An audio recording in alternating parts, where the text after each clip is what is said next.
당신은 믿지 못할 이야기를 들려드릴게요. 모든 것을 잃은 후 제 딸이 저에게 한 말이에요. 수년간의 희생과 혼자서 그녀를 키우며 가진 모든 것을 바쳤는데 갈 곳 없이 그녀의 현관 앞에 서서 당신이 내 미적 감각을 망쳤어라는 말을 들었어요. 그 순간 모든 것이 바뀌었어요. 만약 그녀가 제가 조용히 사라질 거라고 생각했다면 그녀는 정말로 그녀를 키운 여자를 몰랐던 거예요. 두 번째 기회를 믿는다면 구독해주세요. 그리고 어디서 보고 있는지 알려주세요. 저는 딸의 문 앞에 서게 될 줄은 꿈에도 몰랐습니다.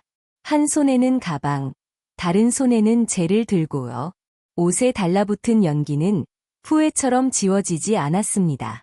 전날 밤, 제 집은 완전히 불타버렸습니다. 모든 사진, 모든 추억, 제 삶의 모든 부분이 재와 침묵으로 변해버렸죠.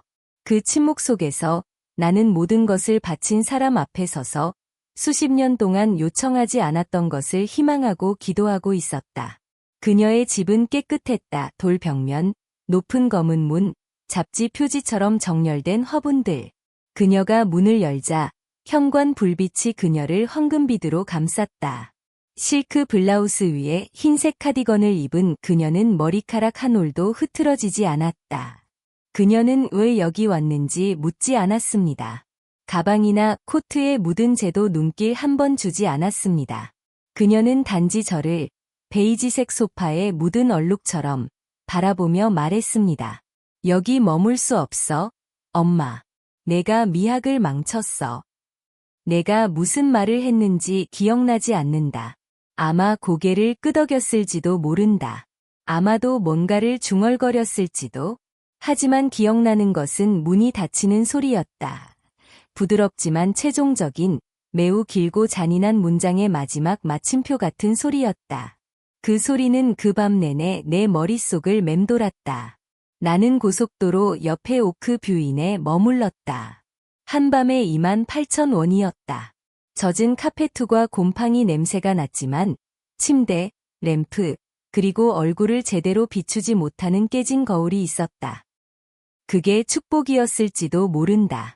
나는 침대 가장자리에 앉아 무릎 위에 놓인 전화기를 쳐다봤다. 누군가에게 전화를 걸고 싶었지만 전화할 사람이 없었다. 김하은을 혼자 키웠습니다.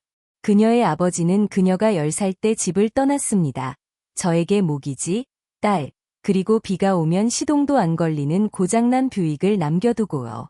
낮에는 식당에서 일하고 밤에는 재단사에게 옷을 만들어 팔며 겨우 생계를 유지했습니다. 재혼하지 않았습니다. 시간도 없었고 김하은의 삶의 남자를 들여보내지 않기로 결심했습니다. 그가 가치 있는 사람이라면 말이죠.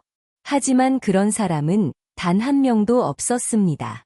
김하은은 전과목 A를 받았고 장학금을 받아 영양사가 되었으며 성형외과 의사와 결혼해 찰스턴으로 이사갔습니다. 저는 그녀가 완벽한 삶을 쌓아가는 모습을 지켜봤습니다. 새 차, 새 집, 새 친구들. 저는 자랑스러웠습니다. 하지만 그녀가 새 삶을 향해 내딛는 每一步都感觉像是离我越来越远. 그래도 그녀가 갈 곳 없는 저를 문 밖으로 내쫓을 거라고는 상상도 못했습니다. 모텔에서 나는 조용히 울었다. 옆방에서 들리지 않도록 주의하며 나는 울지 않는 사람이다. 일을 잃었을 때도 울지 않았다. 가족 한 명도 없이 언니를 장사 지냈을 때도 울지 않았다. 하지만 그날 밤 나는 목이 타는 듯이 울었다. 왜냐하면 처음으로 끔찍한 사실을 깨달았기 때문이다. 저는 불편한 존재가 되었습니다. 눈의 가시, 그녀의 완벽한 인생의 캔버스에 묻은 얼룩이 되었습니다. 다음 아침, 저는 산책을 나갔습니다. 어디로 가는지 몰랐습니다. 그냥 걸었습니다. 제 발은 저를 오크우드 테라스로 이끌었습니다. 김하은을 키운 작은 두 침실 집이 있던 옛 동네였습니다. 철망 울타리와 민들레로 가득한 뒷마당을 가진 집이었습니다. 오랜만에 돌아온 곳이었다. 그리고 거기서 그녀를 보았다. 그녀는 현관에 앉아 큰 금속 그릇에 완두콩을 까고 있었다. 예전처럼. 그녀는 나를 쳐다보더니 새들이 흩어지도록 크게 웃었다. 김서연, 그녀는 의자에서 일어나며 소리쳤다. 유령을 본 것처럼 보이네. 저는 모든 것을 말하지 않았습니다. 단지 오크 뷰인에 머물고 있고 공기가 필요하며 상황을 정리 중이라고만 말했습니다. 그녀는 속지 않았습니다. 그녀의 눈은 여전히 날카로웠습니다. 넌 상황을 정리하는 게 아니야. 설탕, 그녀가 말했습니다. 넌 무너지는 걸 막으려고 노력하고 있을 뿐이야. 우리는 몇 시간 동안 앉아 옛날 이야기, 딸들, 빠르게 지나간 세월을 이야기했습니다. 그리고 그녀만이 할 수 있는 방식으로 한마디로 내 슬픔을 뚫고 들어왔다. 너는 아직 싸울 힘이 남아있어, 김서연. 단지 주먹을 휘두르는 법을 잊었을 뿐이야. 그날 밤도 잠을 못 잤다. 모텔 침대에 누워 천장을 바라보며 김하은을 위해 한 모든 일을 생각했다. 모든 희생, 모든 해들. 그리고 이제 나는 그녀의 소파에 앉을 자격조차 없었다. 새벽 3시, 나는 가방 속에 숨겨둔 작은 검은 노트장을 꺼냈다. 그 노트장에는 내가 평생 모은 모든 돈을 넣어두었다. 주식, 옛날 CD들, 바느질 돈, 누구도 모르는 작은 조각들. 약한 모텔 불빛 아래에서 모든 것을 합산했다. 그것은 큰 재산은 아니었다. 복수를 위해 충분하지 않았다. 하지만 더 나은 것을 위해 충분했다. 2주 후 그 집을 찾았다. 큰 흰 기둥, 넓은 감싸는 발코니, 그림처럼 펼쳐진 습지 전망. 매물 설명에는 남부 여인의 꿈이라고 적혀 있었다. 김하은이 14살 때 잡지에서 같은 집 사진을 동그라미 치며 언젠가 거기서 살 거야 라고 말했던 것이 떠올랐다. 저는 그 집을 샀습니다. 현금으로 지불했습니다. 그리고 그 집의 사진을 찍었습니다. 신선한 흰색 페인트, 정돈된 잔디, 앞마당에 당당히 서 있는 밝은 빨간색 매매중 표지판, 그리고 그 사진을 그녀에게 보냈습니다. 캡션은 없었습니다. 단지 사진만. 전화벨이 울리기까지 5분도 걸리지 않았습니다. 엄마, 그녀는 긴장된 목소리로 말했습니다. 왜 그 집 사진을 보냈어요? 왜냐면 내가 샀으니까. 나는 차분하게 말했다. 침묵. 내 거야? 나는 덧붙였다. 아니면 내 거 될 수도 있어. 하지만 솔직히 말해서 팔 생각이야. 그녀의 목소리가 떨렸다. 네. 왜 그렇게 하려고 해? 왜냐면 사랑하는 딸아, 나는 목소리를 안정시키고 말했다. 내 취향에 맞으니까. 그녀가 대답하기 전에 전화를 끊었다. 그리고 수년 만에 처음으로 진짜로 미소를 지었다. 그때는 몰랐지만 알 수 없었지만 이건 단순히 집 문제만이 아니었다. 이건 훨씬 더 큰 것의 시작이었다. 우리를 깨뜨릴 수도 있는 것, 그리고 어쩌면, 정말 어쩌면 우리를 다시 이어줄 수도 있는 것. 하지만 아직은 아니었다. 먼저 파헤쳐야 할 비밀들이 있었다. 그리고 김하은이 지난 몇 년간 비밀을 숨겨온 유일한 사람이 아니라는 걸 알게 될 거였다. 그날 밤 그녀는 다시 전화하지 않았다. 나는 그녀가 전화할 거라고 반쯤 기대했다. 아마도 소리치거나 울거나 내가 과민 반응을 보인다고 말할지도 모른다고. 하지만 침묵이 묘지 속 두꺼운 안개처럼 나를 감쌌다. 차갑고 무겁고 사람들이 말하지 않는 것들로 가득 찬. 나는 오크 뷰인에서 또 한 밤을 보냈다. 매트리스가 더 단단하게 느껴졌다. 문 밖의 자판기 소리가 더 크게 들렸다. 나는 천장을 바라보며 누워서 그 침묵이 계속되도록 내버려 두었다. 이제 서두르지 않았다. 처음으로 나는 제가를 잡고 있었다. 다음 아침 나는 그 집으로 돌아갔다. 내가 산 집이었다.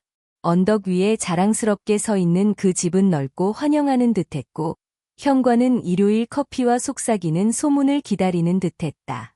방마다 돌아다니며 오래된 목재 바닥이 내 발걸음에 맞춰 삐걱거렸다.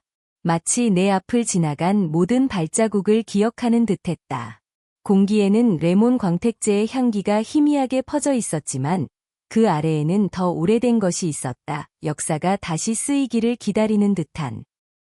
식당에는 햇빛을 완벽하게 받아 작은 무지개를 벽에 뿌리는 크리스탈 샹들리에가 있었다. 김하은이 테이블 끝에 앉아 와인 잔을 들고 손님들을 완벽한 미소로 맞이하는 모습을 상상했다. 그녀가 그 사진을 단지 휴대폰 속 사진 이상으로 볼 수 있을지 궁금했다. 그때 자갈길에 타이어가 갈리는 소리가 들렸다. 나는 설룸에서 종이컵에 담긴 차가운 커피를 마시며 그대로 머물렀다. 기다렸다. 한 분 후 앞문이 삐걱거리며 열렸다. 그녀는 2날 전에 내가 보낸 열쇠를 사용했다. 벨벳 주머니 안에 깔끔하게 넣어둔 열쇠였다. 엄마, 그녀의 목소리가 부드럽고 불안하게 울렸다. 나는 대답하지 않았다. 그저 기다렸다. 결국 그녀가 나를 찾았습니다. 그녀의 하이힐이 나무 바닥을 쾅쾅거리며 작은 총소리처럼 울렸습니다. 그녀는 지친 모습이었어요. 부은 눈, 끝이 곱슬거리는 머리카락, 평소처럼 단정하지 않았습니다. 정말 이걸 샀어? 그녀는 벽이 사라질 것처럼 열심히 둘러보며 물었습니다. 나는 고개를 끄덕였습니다. 왜? 그녀가 다시 물었습니다. 나는 오래된 라탄 의자의 등을 기대며 말했습니다. 내가 내 미적 감각을 망쳤다고 했으니까 내가 말했다. 그래서 내게 더 잘 어울리는 걸 찾아봤어. 잠깐, 정말 잠깐, 그녀의 얼굴이 일그러졌다. 그러다 곧바로 다시 정돈하며 등을 펴며 곧게 세웠다. 이건 웃기지 않아? 엄마. 웃고 있지 않아? 내가 좋아할 거라고 알면서 집 사진을 보내고 그 위에 매매 중 표지판을 붙였잖아. 내가 표지판을 좋아한다고 생각했어. 나는 눈도 깜빡이지 않고 말했다. 그녀는 대신 깜빡이며 분명히 당황했다. 이건 복수야. 아니야. 나는 항상처럼 차분하게 말했다. 이건 거울이야. 우리는 한동안 무거운 침묵 속에 앉아 있었다. 마지막으로 그녀가 속삭였다. 당신은 지금의 상황을 이해하지 못해. 내 세상은 정돈되어 있어. 구조화되어 있어. 모든 것에는 자리, 모습, 기준이 있어. 나는 그 안에 맞추어야 해. 그녀는 목을 삼켰다. 당신은 예측할 수 없어, 엄마.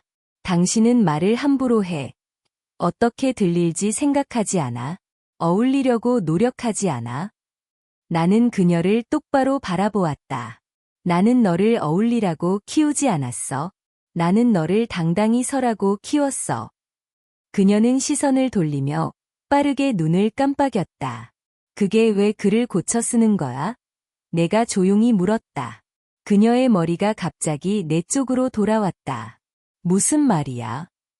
너는 사람들에게 아버지가 떠나고 돌아보지 않았다고 말했지. 하지만 그게 전부가 아니잖아? 그녀의 입이 살짝 열렸지만 말은 나오지 않았다.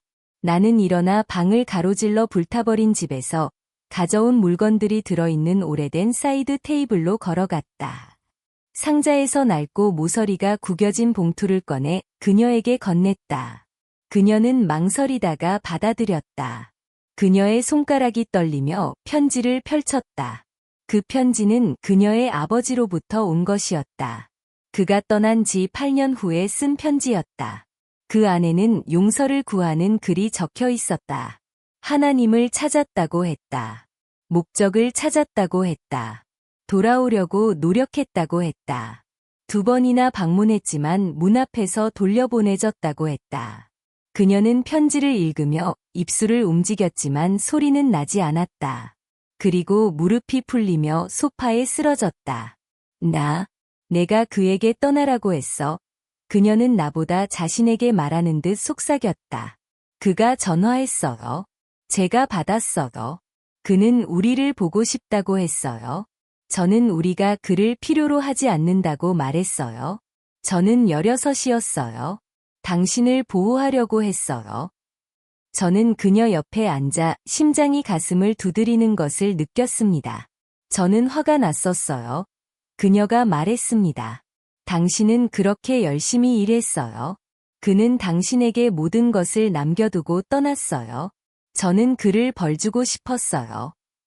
그래서 당신은 글을 지웠어요. 제가 부드럽게 말했습니다. 눈물이 그녀의 눈동자에 차올라 속눈썹에 달라붙었다. 너에게 말하지 않았어. 내가 용서하지 않을 거라고 생각했어. 나는 그녀의 손을 잡으려 했다. 그녀는 처음에는 움찔했지만 결국 내 손을 잡았다. 집을 파괴하는 방법은 하나가 아니야. 김하은, 나는 낮은 목소리로 말했다. 때로는 불이 아니야. 때로는 침묵이야. 우리는 그 상태로 오랫동안 머물렀다. 세월의 무게가 우리 둘을 짓누르고 있었다. 이 집은 내가 받을 자격이 없어. 그녀가 마침내 작은 목소리로 말했다. 그건 내 결정이 아니야. 내가 말했다. 그녀의 눈이 내 눈을 찾았다. 만약 내가 그걸 얻기 위해 노력하고 싶다면. 나는 즉시 대답하지 않았다. 대신 창 밖의 정원을 바라보았다. 야생화들로 뒤덮인 정원. 땅의 틈새에서 생명이 힘차게 솟아오르고 있었다. 그럼 다시 시작해야 할 거야. 내가 말했다. 그리고 쉽지는 않을 거야. 쉬운 건 원하지 않아. 그녀가 목소리에서 갈라지며 말했다. 너를 원해. 내 마음의 일부는 그 말에 부드러워졌다. 하지만 다른 부분, 그녀가 혼자서 그녀의 현관에 서 있던 모습, 완벽한 흰색 카디건, 문이 내 얼굴에 부드럽게 닫히는 순간을 기억하는 부분은 단호하게 남아 있었다. 그럼 말하지 마. 내가 속삭였다. 보여줘. 그녀는 고개를 끄덕였고, 그 순간 우리 사이에 오랫동안 존재해온 벽에 첫 번째 작은 균열이 생겼다.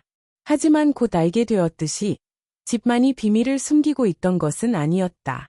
그 상자 안에 또 다른 편지 봉투가 숨겨져 있었다. 김하은이 눈물을 흘리며 집을 떠나며 노력하겠다고 약속한 다음 날까지 내가 보지 못한 것. 이상하다. 단 한 장의 종이가 수십 년 동안 조용히 앉아 있다가 정확히 그 순간을 기다려서 당신의 세상을 완전히 뒤집어 엎는다는 것이. 나는 아침 햇살이 바닥을 따뜻하게 데우는 작은 아침 식사 공간에 앉아 있을 때 그것을 발견했다. 밖에서는 아직 내려놓지 않은 매매 중 표지판이 바람에 흔들리고 있었습니다. 어쩌면 내 마음의 일부는 그곳에 머물고 싶어 했을지도 모릅니다. 기억, 도전, 변화의 약속. 봉투는 노랗게 변해 있었고 부서지기 쉬운 테이프로 밀봉되어 상자 바닥 깊숙이 묻혀 있었습니다. 드디어 열었을 때 숨이 멎었습니다. 그 필체는 나를 얼어붙게 만들었습니다. 그의 것이었습니다. S. 30년 넘게 그의 필체를 보지 못했지만 즉시 알아차렸다. 날카롭고 기울어진 급한 듯한 필체. 그가 항상 서두르는 것처럼 심지어 앉아 있을 때조차 펜의 각 행마다 그의 목소리가 들리는 듯했다.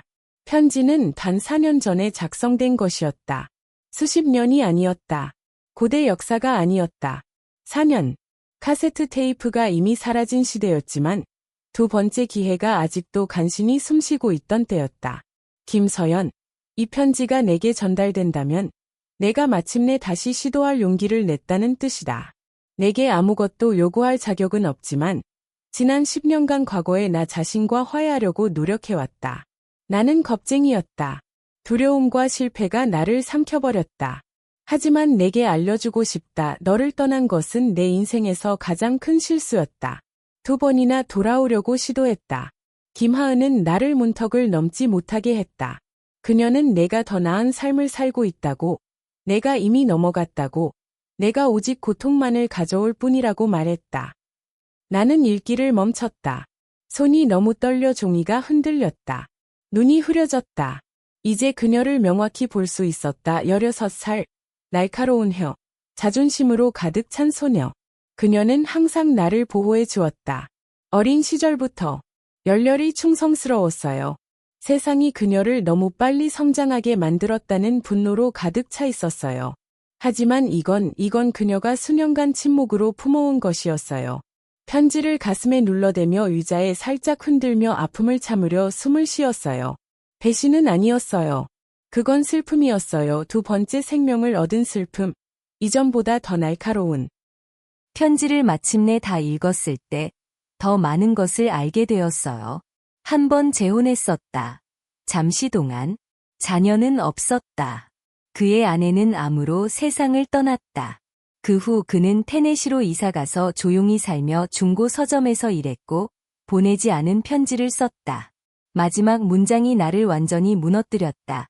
이 생에 다시 만나지 못하더라도 내가 너를 사랑하는 것을 결코 멈추지 않았고 한 번 더 기회를 바라는 것을 결코 멈추지 않았다는 것을 알아주길 바란다. 그를 찾아야겠다고 결심했습니다. 왜인지 정확히 몰랐습니다. 아마도 클로저를 위해, 아마도 그저 그를 다시 보고 싶어서, 아마도 시간에 지워지지 않은 것이 있는지, 우리 사이에 남은 것이 있는지 한 번에 알아내기 위해 그가 먼저 제 변화를 알아차렸습니다. 내 눈동자에 옛날의 열정이 돌아왔어. 그녀는 우리 집 현관 사이의 울타리에 기대며 손가락에 담배를 물고 말했다. 어디 가? 테네시아. 나는 현관 계단에 빨래를 접으며 말했다. 며칠 정도. 그녀는 눈썹을 치켜 올렸다. 거기 뼈가 묻혀 있는 곳이야? 나는 미소 지었지만 거해 보이지 않았다. 아니요. 하지만 아마도 내가 일부를 남겨둔 곳일지도 몰라요. 3일 후 나는 차를 짐으로 가득 채우고 서쪽으로 운전했다. 수십 년 만에 혼자서 도로 여행을 한 것이었다. 창문을 내리고 라디오를 조용히 틀어놓은 채로 운전했다.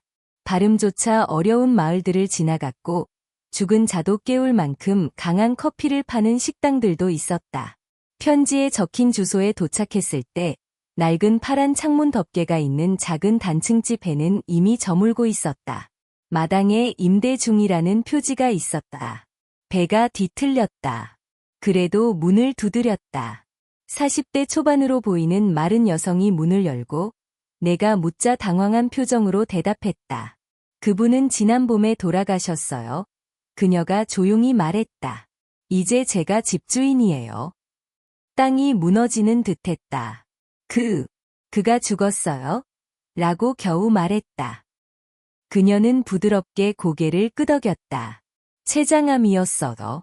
진단부터 끝까지 겨우 3달이었어요. 숨이 막혔다. 울지 않았다. 그저 서서 얼어붙은 채였다. 그러자 그녀가 물었다. 김서연 씨 맞으신가요? 눈을 깜빡였다. 네. 그녀는 미소 지었다. 큰 미소는 아니었지만 따뜻하고 친절한 미소였다. 그분이 항상 당신에 대해 이야기하셨어요. 그녀가 말했다. 당신이 떠나간 사람이라고요. 그분이 당신을 위해 뭔가를 남겼어요. 그녀는 나를 안으로 안내했다. 집안은 레몬 오일과 오래된 책 냄새가 났다. 창가 근처에 작은 나무 상자가 놓여 있었고 작은 새들이 조각되어 있었다.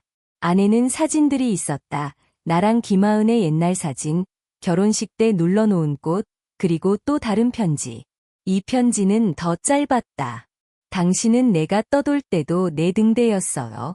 행복을 찾았기를 바랍니다. 심연에서라도 당신이 항상 사랑했다는 걸 알았기를 바랍니다. 그리고 만약 아직 기회가 있다면 어디에 있든 기다릴게요. 찰스턴으로 돌아가는 길은 기억나지 않습니다. 단지 해가 떠오르며 하늘이 분홍색으로 물들 때 차도를 들어섰다는 것만 기억납니다. 김하은의 차는 이미 거기에 있었습니다. 그녀는 현관 계단에 앉아 무릎을 가슴에 끌어안고 있었고 볼에 메이크업이 흘러내리고 있었습니다. 차에서 내리자 그녀는 일어섰지만 아무 말도 하지 않았다. 나는 그녀의 쪽으로 천천히 걸어갔다. 그녀의 편지가 코트 주머니 속에 여전히 들어 있었다. 나는 그것을 건네지 않았다. 아직은 아니었다. 알아요. 그녀가 내가 말하기 전에 말했다. 편지에 대해 알아요. 당신이 알고 있다는 것도요. 나는 고개를 끄덕였다. 네, 김하은. 나는 속삭이는 듯한 목소리로 물었다. 너를 보호하려고 했어. 그녀는 목소리가 갈라지며 말했다. 그가 너를 질더하지 않는다고 생각했어. 내가 틀렸어. 이제야 알아. 나는 그녀의 얼굴을 자세히 살펴보았다. 수년 만에 처음으로 폭풍우 속에서 내 옆에 웅크려 앉아 모든 것이 괜찮아질 거라고 믿었던 그 작은 소녀를 보았다. 그를 용서했어. 나는 조용히 말했다. 그녀는 울음을 터뜨리며 온몸을 떨었다. 나도 용서해 줄 수 있겠어? 나는 대답하지 않았다. 당장 아니었다. 왜냐하면 진정한 용서는 스위치를 켜는 것이 아니니까. 그것은 느리고 꾸준한 비와 같아. 시간이 필요해. 나는 그녀가 그것을 느끼고, 얻고, 내가 그녀를 안아준 것처럼 지고 가길 원했어. 진실은 이제 드러났지만, 이야기는 끝나지 않았습니다. 아직 멀었습니다. 왜냐하면 구원은 누군가에게 주어지는 것이 아니기 때문입니다. 그것은 스스로 쌓아가는 것입니다. 그리고 저는 시작할 곳을 알고 있었습니다. 그 시작은 페인트였습니다. 대리석 카운터톱이나 화려한 벽지가 아니라 단순히 페인트였습니다. 흰색, 부드러운 노란색, 침실에는 라벤더색, 따뜻하고 환영하는 색상들이었습니다. 김하은은 거실 벽에 첫 번째 층을 직접 칠했다. 소매를 걷어 올리고 머리는 어지럽게 묶인 채로 그녀의 비싼 디자이너 네일은 하루가 끝날 때쯤 긁혀 있었다. 그리고 이번에는 그녀는 그걸 전혀 눈치채지 못했다. 그녀는 노력하고 있었다. 그녀가 집안을 움직이는 방식에서 느낄 수 있었다. 주인의 모습이 아니라 속해려고 노력하는 사람의 모습이었다. 한때 경직되고 완벽했던 저택은 다시 숨을 쉬기 시작했다. 무거운 커튼이 내려졌다. 반짝이는 샹들리에가 부드러운 에디슨 전구로 교체되었다. 그녀는 심지어 주방 타일을 고르는 것도 허락했다. 그녀의 용감한 마음에 감사하다. 우리는 함께 일했다나 김하은이 교정기랑 큰 티셔츠를 입던 시절을 기억하는 동네의 몇몇의 친구들. 그들은 김하은이 된 사람 때문에 돌아오지 않았다. 그들은 집이 되어가는 것 때문에 돌아왔다. 집이 아니었다. 안식처였다. 우리는 그것을 로즈 하버라고 이름 지었다. 가족에게 밀려난 여성들, 파트너에게 버림받은 여성들, 세상에게 잊혀진 여성들을 위한 임시 거주지. 나 같은 여성들처럼 여성들. 삶이 더 이상 필요로 하지 않을 때 갈 곳 없는 여성들. 그건 김하은의 아이디어였습니다. 내가 깨뜨린 것을 고치고 싶어요. 그녀는 어느 밤 현관 그네를 깊은 테일색으로 칠하며 말했습니다. 우리 사이만 아니라 당신 같은 여성들을 위해 공간을 만드는 사람이 되고 싶어요. 우리 같은 여성들을 위해. 저는 별로 말하지 않았습니다. 그냥 계속 칠했습니다. 하지만 속에서는 무언가가 변하기 시작했습니다. 수년간 지니고 있던 매듭이 서서히 조용히 풀리기 시작했습니다. 3달 후, 로즈 하버가 문을 열었습니다. 우리는 앞마당에서 작은 모임을 열었습니다. 화려하지는 않았지만 플라스틱 의자, 레모네이드, 복숭아 코블러, 2 블록 떨어진 고등학교 학생들로 구성된 밴드. 나는 김하은의 대학 졸업식에 입었던 같은 네이비 드레스를 입었습니다. 여전히 잘 맞았습니다. 김하은은 현관에 서서 떨리는 손으로 작은 군중에게 말했습니다. 제 어머니는 아무것도 없는 상황에서 제 인생을 만들어주셨습니다. 그녀는 떨리는 목소리로 말했습니다. 그런데 제가 그녀를 등졌을 때, 그녀가 단지 잠잘 곳을 요청했을 때, 저는 잔인함과 이기심으로 보답했습니다. 그녀는 분노로 보답하지 않았습니다. 그녀는 제가 받을 자격이 없는 선물을 주셨습니다. 하지만 오늘, 김하은은 목소리가 살짝 갈라지며 말했다. 저는 용서보다 더 중요한 것을 요청합니다. 2번째 기회를 요청합니다. 잠시 동안 군중은 침묵에 휩싸였다. 그러자 몇 사람이 박수를 치기 시작했다. 더 많은 사람들이 따라했다. 그리고 곧 모두 일어나 박수를 쳤다. 나는 자리에 앉아 바비큐 냄새가 살짝 나는 휴지로 눈물을 닦았다. 그날 밤 늦게 의자가 접히고 마지막 손님들이 떠나간 후 나는 현관 계단에 앉아 별들이 반짝이며 깨어나는 모습을 지켜보았다. 김하은이 아이스티 2잔을 들고 나와 한 잔을 내게 건네고 조용히 내 옆에 앉아 머리를 내 어깨에 기대었다. 어린 시절 천둥번개가 무서웠을 때처럼. 당신이 옳았어요. 그녀가 속삭였다. 집은 집이 아니에요. 나는 재킷 주머니에 손을 넣어 등기증을 꺼냈다. 몇 달 동안 들고 다니며 구겨지고 부드러워진 등기증은 이미 그녀에게 양도되어 있었다. 이걸 몇 달 전에 줬어. 내가 말했다. 하지만 당신이 정말로 그 의미를 이해해야 해. 그녀는 종이를 내려다보며 떨리는 손으로 잡았다. 집은 내 거야. 내가 말했다. 하지만 로즈 하버는 남아야 해. 여성들은 남아요. 사명은 남아요. 눈물이 조용히 흘러내리며 그녀는 고개를 끄덕였다. 다시 실망시키지 않을게요. 나는 그녀의 손을 꼭 잡았다. 그러면 우리는 잘 될 거예요. 일주일 후, 발신자 주소가 없는 편지가 도착했다. 안에는 사진이 들어 있었다. 나와 여름 피크닉에 함께 앉아 있는 모습. 김하은은 우리 사이에 어린 아이로 있었다. 우리는 서로를 바라보며 웃고 있었다. 마치 세상에서 단둘뿐인 것처럼. 뒷면에는 독특한 필체로 6개의 단순한 단어가 적혀 있었다. 너는 집에 돌아왔다. 내가 알았어. 누가 보냈는지 모르겠다. 아마 서점의 동료일지도 모른다. 아마 운명일지도 모른다. 아마도 바람이 적절한 시기에 적절한 손에 전달하도록 밀어준 것일지도 모른다. 내가 아는 건 이 집이 더 이상 조용하지 않다는 것뿐입니다. 웃음소리가 복도를 가득 채우고 현관의 흔들의자에 앉아 이야기들이 넘쳐나며 때로는 자정 이후에 부엌 바닥에서 발가벗고 춤추는 여성들의 모습이 보입니다. 물론 여기에는 상처도 있습니다. 깊은 상처들.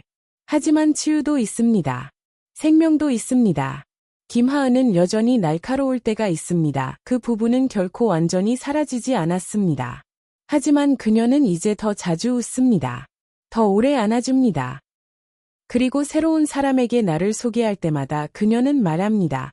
이분이 제 어머니예요. 이 모든 것이 존재하는 이유는 바로 그녀 때문입니다. 그리고 나는 그녀가 옳기 때문에 웃습니다. 나는 완벽하지 않았습니다. 항상 올바른 답을 가진 것도 아니었습니다. 하지만 나는 그녀의 어머니였습니다. 그리고 결국 그건 영원히 지속될 무언가를 짓는 데 충분했습니다. 아름다운 무언가. 진정한 것. 김하은이 현관에서 고백한 지 6일이 지났습니다. 그녀가 30년 동안 기다려온 말을 드디어 한 지 6일. 당신을 다시 원해요. 그리고 김은영. 김은영. 그녀는 이제 우리 법적 담당자로 법정에서 태어난 것처럼 활약하고 있어요. 매일 그녀는 전투용 빨간 립스틱을 바르고 그것을 갑옷이라고 부르죠. 나에 대해 말하자면 나는 여전히 움직이고 말하고 좋은 싸움을 계속하고 있어요. 올해를 마무리하기 전에 나는 마지막으로 한 일을 했어요. 옛집으로 돌아갔습니다. 소동을 일으키기 위해서가 아니었습니다. 애도하기 위해서도 아니었습니다. 그저 마지막으로 한 번 더 보기 위해서였습니다. 그 집은 새로 칠해져 있었습니다. 현관은 새 것 같았습니다. 젊은 부부가 살고 있었고 앞마당에 작은 아기 흔들 침대가 걸려 있었습니다. 저는 길 건너편에 서서 선글라스를 쓰고 스카프를 단단히 감은 채 배경에 녹아드는 또 다른 노인처럼 서 있었습니다. 그리고 미소 지었습니다. 그 집은 더 이상 내 것이 아니었습니다. 집은 나무와 벽돌이 아니었습니다. 집은 내가 진실 속에서 서 있는 곳이었습니다. 집은 여성들이 서로를 격려하기 위해 모이는 곳이었습니다. 집은 이지훈이 잊히지 않기로 결심한 곳이었습니다. 떠나려고 돌아서자 바람이 장미 향기를 거리로 실어왔습니다. 눈을 감자 아름다운 순간 동안 정우진의 손이 내 손에 스치는 듯했습니다. 우리는 해냈어. 나는 속삭였다. 우리는 도착했어. 그 조용하고 신성한 침묵 속에서 나는 이것이 내 이야기의 끝이 아니라는 것을 알았다. 그것은 단지 시작일 뿐이었다. 크루즈 선박은 끝없는 파란 바다 위에 떠 있는 궁전처럼 보였다. 선체 옆면에 반짝이는 금색으로 새겨진 실레스첼 단이라는 이름이 빛나고 있었다. 우리는 시애틀에서 벚꽃이 바람에 날리는 듯한 캐노피 아래에서 승선했다. 공기에는 소금물과 새로운 시작의 향기가 가득했다. 이것은 우리의 보상, 우리의 축제였다. 새로운 장을 향해 나아가기 전 마지막 약속이 이루어진 순간이었다. 갑판 위에서 최미경, 한지수, 김은영과 함께 서서 해안선이 멀어져 가는 모습을 지켜보았다. 배수진은 아래에서 재단 관련 가상 회의를 마무리하고 있었습니다. 그녀는 미주 중서부 지역에 3개의 새로운 집을 열기 위한 보조금 제안서를 주도하고 있었습니다. 그녀는 강렬하고 빛나는 여성으로 성장했고 매일 하나님께 그녀가 돌아온 것을 감사했습니다. 저에게만 아니라 그녀 자신에게도요. 이걸 믿을 수 있니? 한지수가 꽃무늬 스카프를 머리에 감은 채 바람에 춤추는 머리카락을 흔들며 물었습니다. 30년 전에 했어야 했어. 최미경이 샴페인 잔을 들어 웃으며 말했다. 하지만 어쨌든 늦은 것보다 나은 거지. 김은영은 수평선을 가리키며 미소 지었다. 저 하늘을 봐. 마티니를 들고 그걸 그리고 싶어. 우리는 모두 웃었다. 가슴을 가득 채우는 웃음. 다시 느낄 때까지 필요로 했다는 걸 잊고 있던 그런 웃음. 그날 저녁, 우리는 가장 멋진 드레스와 가장 반짝이는 신발을 입고 배의 화려한 볼룸으로 저녁 식사를 위해 향했다. 조명은 부드럽고 황금빛이었고 옛 촛불빛 같았다. 벨벳 의자는 너무 편안했고 은식기는 손의 무게가 느껴졌으며 요이터들은 미소를 지으며 움직였다. 그들의 미소는 그들이 어떤 화려하고 우아한 비밀의 일부인 것처럼 보였다. 디저트 중간쯤 라즈베리로 장식된 녹아내리는 초콜릿 케이크 밴드가 연주하기 시작했습니다. 부드럽고 느리고 익숙한 멜로디. 엘라 피츠제럴드의 목소리가 방 안을 가득 채웠습니다. 내 안에 무언가가 터져나갔습니다. 나는 일어섰습니다. 춤을 추고 싶어요. 라고 말했습니다. 수년 만에 처음으로 춤을 추고 싶어요. 김은영의 눈썹이 올라갔습니다. 최미경이 환하게 웃었습니다. 한지수는 부드럽게 박수를 치며 카메라를 향해 손을 뻗었다. 방 건너편에 춤을 함께할 파트너는 없었다. 그저 나뿐이었다. 플로렌스에서 충동적으로 산 네이비 드레스, 발가락을 조이는 신발, 그리고 겨우겨우 버티는 마음. 하지만 나는 그 바닥에 걸어 나갔다. 밴드는 지켜보았다. 사람들은 대화를 멈추고 나를 바라보았다. 그리고 나는 눈을 감고 춤을 추기 시작했다. 나는 음악에 감싸여 기억처럼 천천히, 확실히 흔들렸다. 나는 혼자 울었던 모든 밤을 위해 춤을 췄다. 내 아이들이 크리스마스를 잊은 모든 나를 위해. 묵은 실 속에서 자신의 이야기가 끝났는지 궁금해하던 모든 여성들을 위해. 나는 정우진을 위해 춤을 췄다. 배수진을 위해. 그리고 나를 위해. 어딘가에서 누군가의 팔이 나를 잡아주었다. 강하지만 부드러운 손이 내 손에 슬며시 들어왔다. 눈을 떴다. 오상혁 최미경의 신사적인 동반자 말이 없이 미소 짓고 있었다. 그는 말할 필요가 없었다. 다른 이들이 우리에게 합류했다. 노부부. 혼자 춤추는 사람들. 음악과 마법에 이끌려 상들리의 아래에서 함께 춤추는 낯선 이들이었다. 우리는 젊음을 되찾기 위해 춤추지 않았다. 우리가 여전히 누구인지 축하하기 위해 춤추었다. 음악은 마지막 음으로 사라졌다. 이어진 박수는 크지도 야만스럽지도 않았다. 깊고 따뜻하며 진실된 박수였다. 테이블로 돌아가자 배수진이 소녀들과 함께 있었다. 그녀는 눈물을 흘리며 일어나 나를 맞이했다. 너는 날아가는 것처럼 보였어. 그녀가 속삭였다. 그랬어. 내 목소리가 떨리며 말했다. 내 인생에서 처음으로 나만을 위해 춤을 췄어. 그날 밤늦게 우리는 공유하는 스위트룸 밖 발코니에 서서 끝없이 펼쳐진 물 위에 달빛이 춤추는 모습을 지켜보았다. 북극광이 녹색과 보라색으로 반짝이며 벨벳 같은 하늘을 가로지르며 나타났다. 우리는 그곳에 서서 말없이 경외감에 휩싸여 그저 지켜보았다. 그들을 그리워해. 배수진이 속삭이는 듯한 목소리로 물었다. 내 아이들, 내가 되물었다. 그녀는 고개를 살짝 숙이며 고개를 끄덕였다. 나는 깊게 숨을 들이쉬었다. 내가 생각했던 그들이 그리워요. 나는 부드럽게 말했다. 희망은 그리워하지만 아픔은 아니에요. 배수진은 머리를 살며시 내 어깨에 기대었다. 그들이 당신을 아프게 해서 미안해요. 그녀는 속삭였다. 나는 그녀의 머리를 살짝 키스했다. 당신은 아니에요. 내가 말했다. 그리고 당신은 그들이 부순 것을 고치는데 도움을 주고 있어요. 그건 내가 감히 꿈꾸지 못했던 것보다 더 큰 거예요. 우리 위에 하늘이 춤을 추었다. 아래에서는 바다가 새로운 시작의 약속을 속삭였다. 그리고 그곳에 서 있는 나는 더 이상 피해자가 아니었다. 단순히 생존자도 아니었다. 나는 이지은 어머니, 할머니, 창립자, 투사였다. 그 순간 나는 깨달았다. 나는 마침내 집으로 돌아왔다. 집이 아닌 나 자신으로. 우리는 해가 얼어붙은 산 뒤로 지며 항구를 황금비두로 물들이는 순간 준호에 도착했다. 배는 조용한 부두에 접안했고 물이 나무에 부드럽게 부딪혔다. 코트에 단단히 감싸인 채 알래스카의 차가운 공기에 숨결이 휘감기며 우리는 단단한 땅에 발을 디뎠다. 다른 이들은 상점을 탐험하고 게 다리를 맛보러 떠났습니다. 하지만 배수진과 저는 다른 계획을 세웠습니다. 우리는 헬리콥터 투어를 예약했습니다. 두 사람 모두 한 번도 시도해본 적 없는 것이었습니다. 우리는 높이를 그다지 좋아하지 않았습니다. 하지만 그게 바로 목적이었죠. 세상을 위해서 보고 싶어요. 제가 그녀에게 말했습니다. 단 한 번이라도. 우리의 파일럿은 장서윤이라는 여성으로 거친 목소리와 수많은 폭풍을 겪은 듯한 차분함을 지닌 사람이었다. 그녀는 우리를 작은 항공기에 태워주었다. 로터가 요란하게 돌아가기 시작하자 배수진은 내 손을 꼭 잡았고 손가락 관절이 하얗게 변했다. 나는 바보처럼 미소 지었다. 우리는 하늘로 떠오르며 세상은 우리 아래로 작아져 갔다. 준호는 눈구슬 속 작은 마을처럼 보였다. 산맥은 넓고 야생적으로 펼쳐져 있었다. 빙하들은 고대 유리로 조각된 강처럼 반짝였다. 가장 큰 빙하 위를 떠돌 때 태양빛이 구름을 뚫고 쏟아지며 아래의 얼음이 신성하고 숨막히는 광채로 빛났다. 나는 그런 광활함을 본 적이 없었다.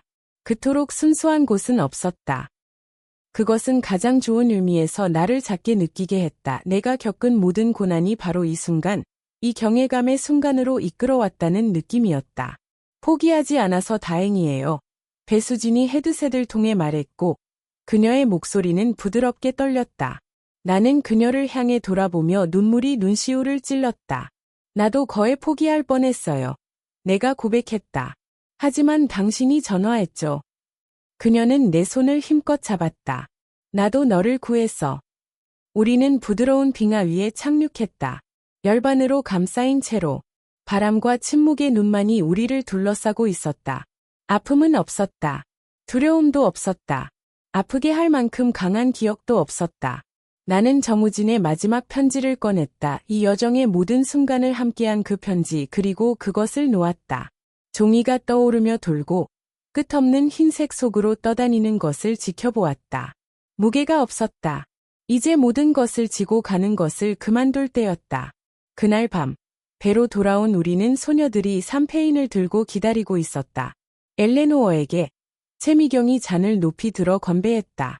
내가 만난 가장 강렬한 여자. 그레이스에게 한지수가 얼굴에 미소를 지으며 말했다. 그녀가 취하는 모든 형태로. 두 번째 기회에게 김은영이 말하며 나에게 슬쩍 눈짓을 보냈다. 그리고 배수진, 달콤한 배수진이 가까이 다가와 내 잔과 가볍게 부딪혔다. 시작에게. 우리는 별 아래에서 두꺼운 담요에 감싸여 사랑으로 더 단단히 감싸여 술을 마셨다. 우리의 웃음은 갑판 위로 퍼져나가며 열린 바다에 실려갔다. 그날 밤 눈을 감았을 때 나는 과거에 대해 꿈꾸지 않았다. 나는 아직 나를 기다리고 있는 모든 아침에 대해 꿈꿨다. 버려진 어머니로서가 아니라 잊혀진 여성으로서가 아니라 하지만 이지은, 재탄생한, 구원받은 그리고 마침내 아름답게 자유로운 으로서 크루즈의 마지막 아침은 안개로 덮인 하늘과 조용한 정적 속에서 찾아왔다. 그 정적은 세상이 당신에게 작별 인사를 하도록 멈춘 듯한 느낌이었다. 나는 난간 앞에 서서 커피로 손을 녹이며 알래스카의 해안선이 우리 뒤로 사라지는 모습을 지켜보았다. 슬픔을 느낄 줄 알았다. 대신 나는 충만함을 느꼈다. 배수진이 파자마 차림으로 내 옆에 다가와서 목에 울소재 스카프를 빗돌게 감고 있었습니다. 오늘은 다르네요. 그녀가 신선한 공기를 들이마시며 말했습니다. 네, 내가 미소 지으며 대답했습니다. 오늘은 마지막 날이에요. 그녀는 살짝 미간을 찌푸렸습니다. 무엇으로부터 도망치는 거죠? 나는 그녀를 향해 완전히 돌아섰습니다.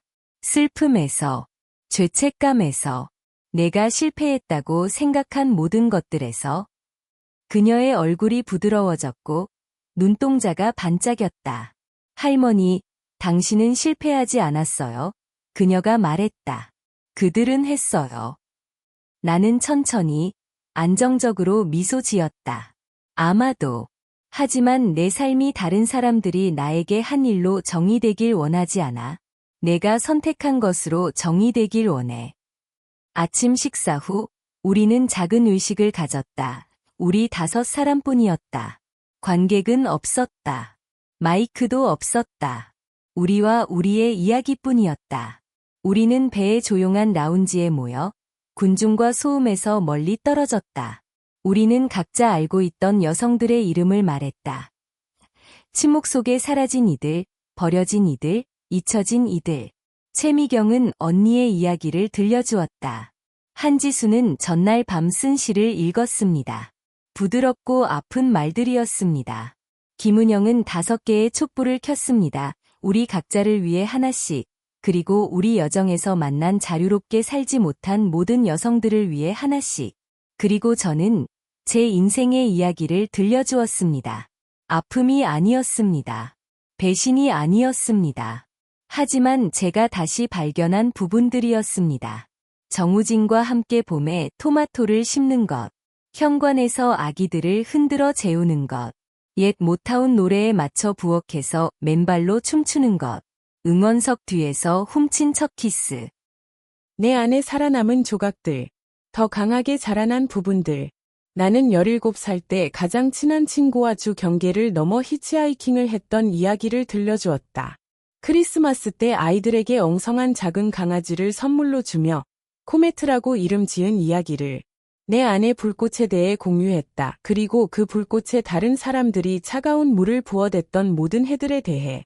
하지만 불꽃에 대해 한 가지 중요한 점이 있어요. 나는 등대처럼 흔들리지 않는 목소리로 말했다. 불꽃을 오래 지켜보면 다시 타오를 거예요.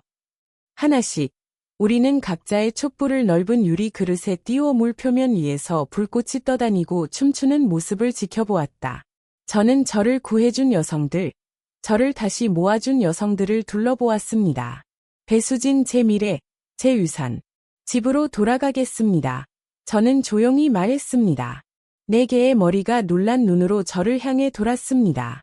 텍사스로 돌아가는 게 아닙니다. 저는 급히 덧붙였습니다. 영원한 것을 짓고 있습니다. 진짜 집 재단의 본부입니다. 어떤 여성이라도 피난처를 찾을 수 있는 곳이에요. 김은영은 이미 답을 알고 있는 듯 미소 지었다. 어디에요? 가슴 깊은 곳에서 나오는 숨을 들이쉬었다. 모든 것이 시작된 곳이에요. 라고 말했다. 사바나. 모두 고개를 끄덕였다. 그것이 옳다는 느낌이 들었다. 항상 옳았다는 느낌이 들었다. 6개월 후, 그레이스 헤이븐이 문을 열었다. 아름다운 흰색 2층 집으로 녹색 창문과 열린 팔처럼 감싸는 넓은 현관이 있었다. 우리는 기부금, 땀, 고집, 그리고 잊히기를 거부한 여성들의 결의로 그 집을 지었다. 배수진은 우리 집행이사가 되었다. 최미경과 오상혁은 매월 저녁 모임을 주최했는데 항상 이야기와 웃음으로 끝났다. 한지수는 치유의 말을 가득 채운 글쓰기 워크숍을 진행했다. 김은영은 매주 금요일 무료 법률 상담을 마치 신성한 의무처럼 제공했습니다. 그리고 저는 매 아침 그 넓은 현관에 커피 한 잔을 들고 앉아 세상이 우리에게 다가오는 모습을 지켜보았습니다. 여성들은 떨리는 손과 깨진 이야기를 안고 왔습니다. 여성들은 눈동자의 빛을 되찾고 떠났습니다. 때로는 제 이야기를 했습니다. 때로는 그냥 들었습니다. 왜냐하면 저는 중요한 것을 배웠기 때문입니다. 구원은 그들이 당신에게 한 일을 견뎌내는 것만이 아닙니다. 그들이 당신을 결코 상상하지 못했을 누군가가 되는 것입니다. 더 강한 누군가, 자유로운 누군가, 잊을 수 없는 누군가. 제 이름은 이지은입니다. 그리고 이 불꽃, 이 여성들, 이것이 제 유산입니다. 벽 속에 있지 않습니다. 돈 속에 있지 않습니다. 우리가 다시 불태워준 모든 영혼 속에 있습니다. 그레이스 헤이븐에서의 첫 번째 추수감사절은 단 하루의 마법처럼 엮인 날이었습니다. 높은 창문으로 햇빛이 쏟아져 들어와 나무 바닥이 꿀처럼 빛났습니다. 집 안은 시나몬, 구운 칠면조, 신선하게 구운 옥수수 빵의 향기로 가득 차 있었습니다.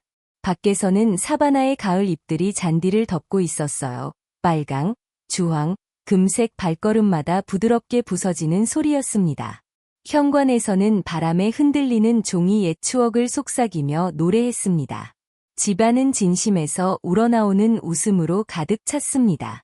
예의상하는 웃음이 아니었습니다. 산소처럼 느껴지는 웃음이었습니다. 장시간 사용된 식탁은 한 여성으로부터 기증받은 것이었습니다. 그녀는 과거에 충분히 좋지 않다고 말해진 적이 있었지만 이제 그 식탁은 다양한 접시, 깜빡이는 촛불, 뜨거운 음식 그릇으로 가득 차 있었습니다. 그 주변에는 22명의 여성들이 앉아 있었습니다. 일부는 진주 목걸이를 걸고 있었습니다. 일부는 낡은 청바지를 입었습니다. 모두의 얼굴에는 희망이 가득했습니다. 그레이스 헤이브는 문을 연 지 겨우 3달이 되었습니다. 3달.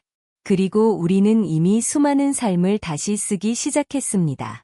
문채영은 35년의 침묵에서 벗어난 여성이었습니다. 장하유는 아들이 저축을 모두 빼앗고 집을 내쫓은 후 자신을 재건한 여성이었습니다. 김보라는 71세의 읽기를 배웠고 이제 집 곳곳에 가장 사랑하는 단어를 적힌 포스트잇으로 가득 채웠습니다. 빛, 부드러움, 시작.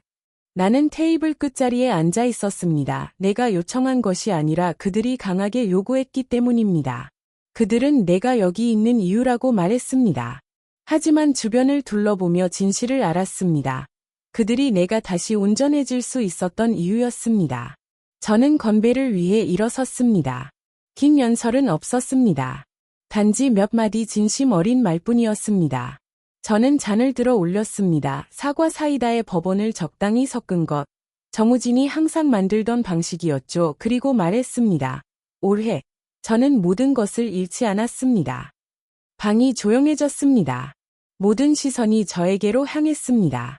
제가 잃었던 모든 것을 찾았습니다. 최미경과 오상혁을 둘러보았다.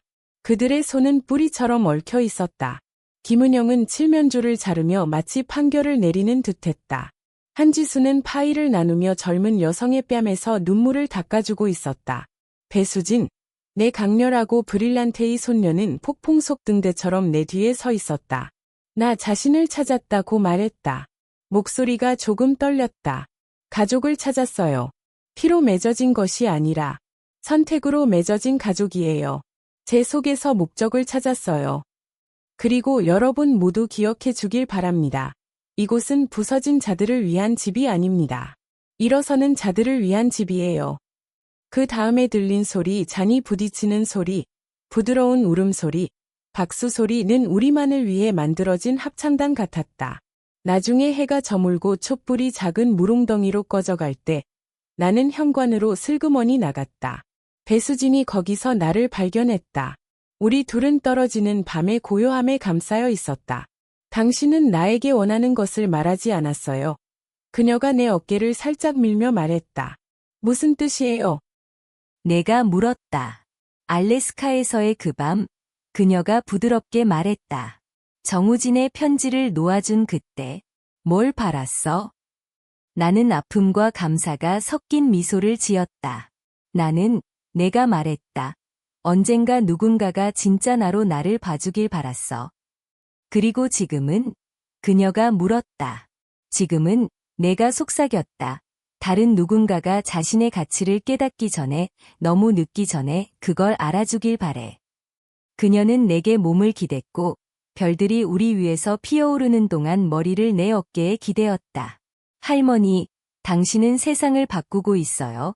배수진이 말했다. 그녀의 목소리는 경이로움으로 가득 차 있었다. 아니야, 아가. 나는 그녀를 가까이 끌어안으며 속삭였다. 우리가요. 우리는 오랫동안 그 자리에 앉아 있었다. 두 세대의 불꽃, 별들이 하나씩 깨어나며 어두운 하늘의 작은 약속처럼 수놓아지는 모습을 지켜보았다. 겨울이 조용히 사바나에 스며들었다. 텍사스에서 기억하던 날카롭고 매서운 추위는 아니었다. 여기서는 부드러운 속삭임처럼 찾아왔다. 차가운 아침, 소나무와 정향의 향기가 공기를 가득 채우고 두꺼운 이불이 쌓여 있으며 회색 하늘 아래서 천천히 산책하는 날들. 그레이스 헤이브는 줄줄이 걸린 전등과 조용한 기적들로 빛났다. 각 방은 이제 하나의 이야기를 품고 있었다. 윤하늘은 낡은 가방과 고인 남편의 사진 한 장만을 들고 도착했습니다. 그녀의 자녀들은 그녀의 은행 계좌를 모두 털고 2마을 떨어진 도로변 모텔에 그녀를 버렸습니다. 처음에는 거의 말을 하지 않았지만 몇 주 동안 우리 정원을 돌보며 그녀의 손과 목소리는 서서히 생기를 되찾았습니다. 그리고 백다은 강제적으로 요양원에 들어간 전직 간호사였습니다. 이제 그녀는 매일 아침 부드러운 요가를 가르치며 다시 신뢰를 배우는 여성들을 위해 호흡 운동을 이끌었습니다. 새로운 여성이 도착할 때마다 저는 제 자신의 반영을 보았습니다. 그녀가 베이지색 요양원에 서서 발치에 가방을 두고 믿음이 손에서 빠져나가는 모습. 그리고 새로운 사람을 환영할 때마다 저는 조금씩 강해졌습니다. 1월, 우리는 특별한 것을 열었습니다. 첫 번째 이름의 밤이었습니다. 한지수의 아이디어였고 정말 아름다웠습니다. 우리는 넓은 원을 그리며 서서 각자 작은 촛불을 들고 존경하는 여성의 이름을 큰 소리로 말했습니다. 어머니, 친구, 심지어 과거의 자신일 수도 있는 여성의 이름입니다. 제 차례가 왔을 때 저는 단순히 말했습니다. 이지은, 너무 오래 침묵했던 여성. 그리고 그 후 침묵을 길게 이어갔습니다. 슬픔 때문이 아니라 존중 때문이었습니다. 그 시절에 나도 기억되어야 했습니다. 그녀는 박수 없이도 견뎌냈습니다. 그녀는 아프더라도 사랑했습니다. 그녀는 가장 중요한 순간에 일어섰습니다. 그날 저녁 늦게 배수진이 부엌에서 나를 찾았습니다. 그녀의 뺨에는 마르지 않은 눈물이 흘러내리고 있었습니다. 책을 쓰고 싶어요. 그녀가 숨을 몰아쉬며 말했습니다. 이 모든 것에 대해 내가 부드럽게 놀리며 물었다. 자식들 밑에서 집을 팔고 은퇴한 반란군들과 함께 이탈리아로 도망친 할머니에 대해. 네. 그녀는 진지하게 말했다. 그들이 거기 있어요. 할머니. 모든 여성들이요. 너무 늦었다고 생각하는 여성들. 변화할 수 없다고 생각하는 여성들. 그들에게 알려주고 싶어요. 결코 늦지 않았다는 걸. 그날 밤, 나는 스파이럴 노트를 열고 필기하기 시작했다. 기억들, 교훈들, 누구도 가르쳐주지 않는 진실들, 거의 늦기 직전에야 깨닫는 것들. 이게 책이 될지, 블로그가 될지, 아니면 다음 세대를 위한 편지 상자가 될지 몰랐다. 하지만 한 가지는 확실히 알았다. 내 목소리는 다시 조용해지지 않을 거라는 것. 2월에는 예상치 못한 소식이 찾아왔습니다. 이지은 재단이 국가상 후보에 올랐습니다. 여성의 힘 유산상 존엄성, 자율성, 목소리를 부여하는 프로그램에 수여되는 상이었습니다. 김은영은 공용실에서 이메일을 소리내어 읽었습니다. 최미경은 소리쳤습니다. 한지수는 울었습니다. 배수진은 나를 잡고 커피 테이블 주변을 돌리며 돌렸습니다. 일주일 후 지역 뉴스팀이 새로운 에피소드를 촬영하기 위해 돌아왔습니다. 하지만 이번에는 저만 인터뷰하지 않았습니다. 우리 모두를 인터뷰했습니다. 그레이스 헤이븐의 여성들. 한 사람씩 자신의 이야기를 들려주었습니다. 카메라는 말로 표현할 수 없는 것을 포착했습니다. 그들의 힘. 새로운 시작. 에피소드가 방영되자 48시간 만에 3,000통 이상의 이메일이 도착했습니다. 3,000명의 여성들이 손을 내밀었습니다. 어머니를 위해 도움을 찾는 딸들. 근처에 그레이스 헤이븐이 있는지 묻는 할머니들. 처음에는 압도되었습니다. 하지만 곧 결심을 다졌습니다. 우리는 확장했습니다. 애슈빌에 새로운 집을 열었고 미시간에 또 다른 집을 열었으며 올 가을 오레곤에 세 번째 집을 열 계획입니다. 그 모든 과정에서 저는 아침 습관을 유지했습니다. 현관에서 커피를 마시며 무릎 위에 노트북을 올려놓고 입술에 조용한 기도. 더 이상 정에 위한 기도가 아니었습니다. 기쁨을 위한 기도였습니다. 내가 결코 살 것이라고 생각하지 않았던 삶을 위한 기도였습니다. 가끔씩 새로운 여성이 그레이스 헤이븐의 문을 통과하는 모습을 보았습니다. 어깨를 숙이고 경계하는 눈빛으로. 저는 일어섰습니다. 그녀에게 걸어갔습니다. 그리고 그녀의 손을 잡고 속삭였습니다. 당신은 길을 잃지 않았습니다. 당신은 이제 시작일 뿐이에요. 그 봄은 일찍 찾아왔습니다. 나무와 꽃들조차 더 많은 생명을 기다리는 듯했습니다. 그레이스 헤이븐은 꽃으로 가득 찼습니다. 포치 난간을 감싸는 와일드 포도꽃, 정원에서 희망의 작은 트럼펫처럼 피어나는 수선화. 모든 것이 다시 살아있는 냄새가 났습니다. 신선한 땅, 따뜻한 햇살, 그리고 가능성. 그리고 이지은은 마침내 다음 장을 쓸 준비가 되었습니다.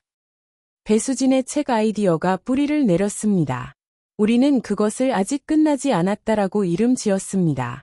그녀는 제 이야기, 제 편지, 그리고 우리가 만나온 여성들의 조각들을 모았습니다. 그리고 그들을 제가 상상할 수 있었던 것보다 더 아름다운 것으로 엮어냈습니다.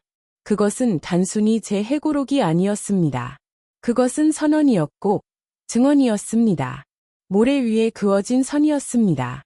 우리는 그레이스 헤븐에서 정원 파티를 열어 책을 출시했습니다. 우리는 우리 문을 한 번이라도 통과한 모든 여성들을 초대했습니다. 그리고 그들의 가족들도 함께요. 심지어 한때 그들의 어머니들이 우리에게 찾아온 이유였던 아이들도 있었습니다. 사람들은 변합니다. 모두가 변하는 건 아닙니다. 하지만 이 세상에 대한 믿음을 이어가기에 충분한 사람들이 있습니다. 김소영은 나타나지 않았습니다. 박민수는 편지를 쓰지 않았습니다. 이준호는 변호사를 통해 명예훼손으로 고발하는 쓴 편지를 보냈습니다. 우리는 답하지 않았습니다. 하지만 배수진의 아버지 그리고 그녀의 계모가 왔습니다. 그들은 신선한 꽃다발을 가져왔습니다. 감사합니다. 그녀의 아버지가 감정에 젖은 목소리로 조용히 말했습니다. 그녀를 우리에게 돌려주셔서 더 강하게. 그날 밤, 불이 꺼지고 케이크 접시가 싱크대에 쌓인 후 나는 다시 현관에 서 있었다. 장서윤의 의자, 장서윤의 머그잔, 장서윤의 별들이 머리 위에서 빛났다. 그리고 마침내 나는 모든 것을 기억하기로 결심했다. 아픔만이 아니라 사랑도 함께. 정우진, 내가 안았던 아기들, 우리가 지은 집, 내가 견뎌낸 긴 침묵, 다시 찾은 싸움, 상처 입었지만 굳건한 손으로 빚어낸 유산. 김은영이 담요를 무릎에 덮고 천천히 걸어 나왔다. 그녀의 존재는 언제나처럼 안정적이었다. 정원 건너편, 최미경과 오상혁이 작은 카티지의 계단에서 손을 흔들었다. 안에서는 한지수가 이미 노트에 몸을 구부리고 꽃을 되찾는 시를 쓰고 있었다. 김은영이 내 팔을 살짝 건넸다. 넌 해냈어. 알지? 그녀가 말했다. 무슨 말을? 나는 밤을 향해 미소 지으며 물었다. 끝을 다시 썼어. 나는 그녀를 바라보았다. 내 마음은 가장 좋은 방식으로 아프게 가득 차 있었다. 아니야. 나는 속삭였다. 그냥 진실을 말하기 시작했을 뿐이에요. 그녀는 그 거친, 실용적인 웃음을 터뜨렸다. 그 웃음은 우리를 수많은 전투를 헤쳐나오게 해준 것이었다. 그 순간 나는 느꼈다. 뼈 속 깊이. 나는 더 이상 기다리지 않았다. 선택되기를, 보이기를, 들려지기를. 나는 이미 여기 있었다. 완전히. 그리고 모든 여성들이 작게 느껴지거나 지워지거나 잊혀진 적이 있는 모든 여성들을 위해 나는 이 말을 돌에 새기지 않고 우리 뒤를 이을 사람들의 마음에 새겼다. 너는 너무 늦지 않았다. 너는 너무 늦지 않았다. 너는 아직 끝나지 않았다. 그리고 나도 마찬가지다. 상장 편지가 도착한 날, 나는 배수진과 함께 레몬바를 만들며 밀가루에 손이 묻혀 있었다. 햇빛이 주방 창문을 통해 두껍고 시럽처럼 흘러들어 공중의 작은 먼지 입자에 반사되었다. 우리는 최미경이 전날 스캅을 보드 중간에 치열한 논쟁 중 치아가 날아갔다는 말에 너무 웃어서 숨을 쉬기 어려웠다. 그때 우편물이 도착했다. 단순한 크림색 봉투의 앞면에 우리 이름이 깔끔하게 인쇄되어 있었다. 이지은과 배수진 그레이스 레스턴, 이지은 재단. 배수진은 봉투를 뜯으며 손이 떨렸습니다. 말없이 그녀는 그것을 저에게 건넸습니다. 저는 그것을 받아들였습니다. 심장이 천천히 무거워지며 읽었습니다. 축하합니다. 당신은 60세 이상의 여성들을 지원하고 오랫동안 잊혀진 이들에게 존엄성을 되찾는데 헌신한 공로를 인정받아 여성의 힘 유산 장학금을 수여받았습니다. 우리는 당신의 사명을 계속하고 확장하기 위해 평생 후원금을 수여합니다. 나는 가장 가까운 의자에 주저앉았다. 돈 때문이 아니었다. 비록 주님이 아시다시피 그 돈은 올해 말까지 세계의 그레이스 헤이븐을 짓는데 도움이 될 것이었지만 말씀 때문이었다. 우리는 당신을 존경합니다. 누구도 나에게 그런 말을 한 적이 없었다. 배수진은 내 옆에 무릎을 꿇고 앉아 얼굴이 빛나고 있었다. 당신이 이룬 것입니다. 그녀는 자랑스러움으로 가득 찬 목소리로 말했습니다. 당신이 이 세상을 만들었습니다. 아니요. 저는 속삭였습니다. 우리는 함께 만들었습니다. 다음 주말에 우리는 축하 행사를 열었습니다. 그 보조금 때문만이 아니었습니다.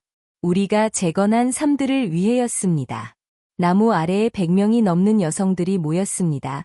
힐체어를 탄 이들도 있었고, 보행기를 의지한 이들도 있었고, 은발에 밝은 립스틱을 바른 이들도 있었고, 모두 눈가의 주름에 새겨진 이야기를 지니고 있었다. 포옹이 있었다. 눈물이 흘렀다. 조화롭게 맞지 않는 노래가 울려 퍼졌다. 웃음과 눈물 속에서 연설이 이어졌다. 최미경이 손으로 엮은 화환으로 나를 왕관처럼 씌워주었다. 다리야, 아이비, 조금은 기울어진. 나는 그것을 자랑스럽게 썼다. 여왕처럼, 마침내 통치하는 것이 무엇인지 이해한 여왕처럼, 통치로가 아니라. 하지만 일어나서, 그날 밤, 등불이 어두워지고 손님들이 잠자리에 들자, 나는 방에 혼자 앉아 있었다. 상장증이 조용히 테이블 위에 놓여 있었다. 그 옆에는 정우진의 마지막 편지의 액자, 그리고 우리 결혼식 날의 옛 사진 2아이, 아직 보지 못한 꿈으로 가득 찬. 그리고 내 인생에서 처음으로 그에게 소리내어 말했습니다. 내가 해냈어, 정우진. 나는 부드럽게 말했습니다. 내 말이 맞았어. 나는 내가 알던 것보다 더 강했어. 내 목소리가 떨렸지만 나는 혼자가 아니었습니다. 조용함을 깨는 부드러운 노크 소리가 들렸습니다. 배수진이 문을 살짝 열었습니다. 미안해. 그녀는 속삭이는 목소리로 말했습니다. 안녕히 주무세요라고 말하고 싶었어요. 여기 앉아. 나는 옆자리를 두드리며 말했다. 그녀는 어릴 적처럼 내 옆에 웅크려 앉아 머리를 내 어깨에 기대었다. 너를 자랑스러워해. 나는 그녀에게 말했다. 나도 너를 자랑스러워해. 그녀는 속삭였다. 너는 쟤를 빛으로 바꿨어. 우리는 그곳에 오랫동안 앉아 있었다. 더 이상 말은 필요 없었다. 그저 성스러운 듯한 침묵이었다.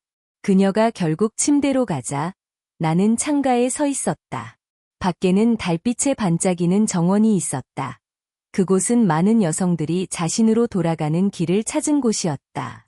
내가 내 자신으로 돌아가는 길을 찾은 곳이었다. 그리고 나는 처음으로 이해했다. 이것은 인생의 두 번째 기회가 아니었다. 이것이 바로 인생이었다. 내가 항상 받아 마땅했던 삶이었다. 나는 눈을 감고 미소 지었다. 왜냐하면 마침내 집으로 돌아왔기 때문이다. 집으로가 아니라 나 자신으로. 들어주셔서 감사합니다. 구독을 잊지 마세요. 그리고 만약 원하신다면 댓글에 당신의 이야기를 공유해 주세요. 당신의 목소리는 중요합니다. 항상 그랬듯이.